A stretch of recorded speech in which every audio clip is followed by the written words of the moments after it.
सीताराम सीताराम सीताराम कहिए, जाहि विधि राखे राम ताहि विधि रहिए। आकाशवाणी बोली कि आपको छोड़कर दूसरा कौन ऐसी प्रतिज्ञा कर सकता है। आप श्री राम जी के भक्त हैं, समर्थ हैं और भगवान हैं। इस आकाशवाणी को सुनकर सती जी के मन में चिंता हुई और उन्होंने सकुचाते हुए शिव जी से पूछा, हे कृपालु, कहिए आपने कौन सी प्रतिज्ञा की है। हे प्रभु, आप सत्य के धाम और दीन दयालु हैं। यद्यपि सती जी ने बहुत प्रकार से पूछा, परंतु त्रिपुरारी शिव जी ने कुछ नहीं कहा। सती जी ने हृदय में अनुमान किया कि सर्वज्ञ शिव जी सब जान गए हैं।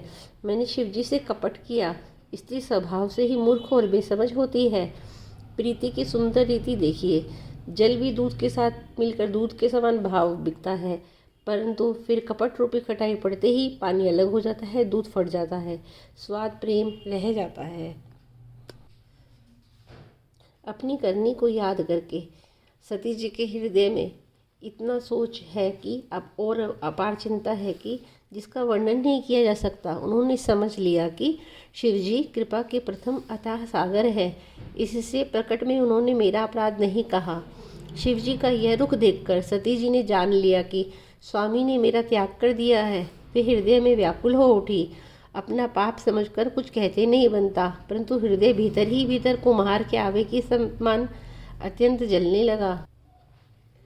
वृषकेतु शिव जी ने सती को चिंता युक्त जानकर उन्हें सुख देने के लिए सुंदर कथाएं कही। इस प्रकार मार्ग में विविध प्रकार के इतिहासों को कहते हुए विश्वनाथ कैलाश जा पहुँचे। वहाँ पर शिवजी अपनी प्रतिज्ञा को याद करके बड़ के पेड़ के नीचे पद्मासन लगाकर बैठ गए। शिवजी ने अपना स्वाभाविक रूप संभाला। उनकी अखंड और अपार समाधि लग गई।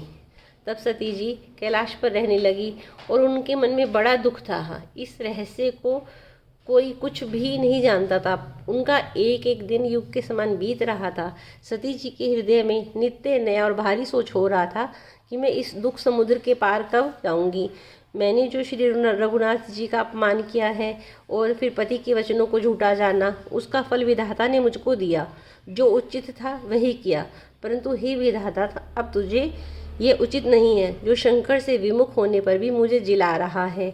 सती जी के हृदय की ग्लानि कुछ कही नहीं जाती, परंतु बुद्धिमती सती जी ने मन में श्री रामचंद्र जी का स्मरण किया और कहा, हे प्रभु, यदि आप दीन दयालु कहलाते हैं और वेदों ने आपका यह यश गाया है, तो आप दुख को हरने वाले हैं। तो मैं हाथ जोड़कर विनती करती हूँ कि मेरी यह देह जल्दी से छूट जाए। यदि मेरा शिवजी के चरणों में प्रेम है और मेरा यह प्रेम व्रत मन वचन और कर्म आचरण से सत्य है, तो हे सर्वदर्शी प्रभु, सुनिए और शीघ्र वह उपाय कीजिए जिससे मेरा मरण हो और बिना ही परिश्रम यह पति परित्याग रूपी ऐसे ये व्यक्ति दूर हो जाए। दक्ष सुता सती जी ने इस प्रकार बहुत दुखित थी। उनको इतना दारुण दुख था कि जिसका वर्णन नहीं किया जा सकता। 87,000 वर्ष बीत जाने पर अविनाशी शिवजी ने समाधि खोली। शिवजी राम नाम का स्मरण करने लगे। तब सती जी ने जाना कि अब जगत के स्वामी शिवजी जागे। उन्होंने जाकर शिवजी के चरणों में प्रणाम किया। शिवजी ने उनको बैठने के लिए सामने आसन दिया। शिवजी भगवान हरि की रस में कथाएं कहने लगे। उसी समय दक्ष प्रजापति हुए। ब्रह्मा जी ने सब प्रकार से योग्य देखकर समझकर दक्ष को प्रजापतियों का नायक बना दिया। जब दक्ष ने इतना बड़ा अधिकार पाया तब उनके हृदय में अत्यंत अभिमान आ गया। जगत में ऐसा कोई नहीं पैदा हुआ जिसको प्रभुता पाकर मद न हो। दक्ष ने सब मुनियों को बुला लिया और ये कहा, बहुत बड़ा यज्ञ करने लगे।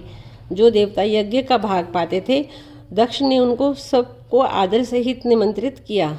दक्ष का निमंत्रण पाकर किन्नर नाग सिद्ध और गंधर्व सब देवता अपनी अपनी स्त्रियों के सहित चले। विष्णु ब्रह्मा और महादेव को छोड़कर सभी देवता अपना विमान सजाकर चले।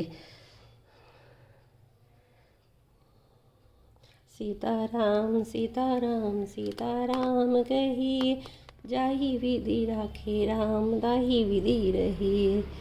भक्तजनों, अगर आपको मेरा ये प्रयास सही अच्छा लग रहा हो तो मेरे चैनल को लाइक कीजिए, सब्सक्राइब कीजिए एंड शेयर कीजिए। जय श्री राम।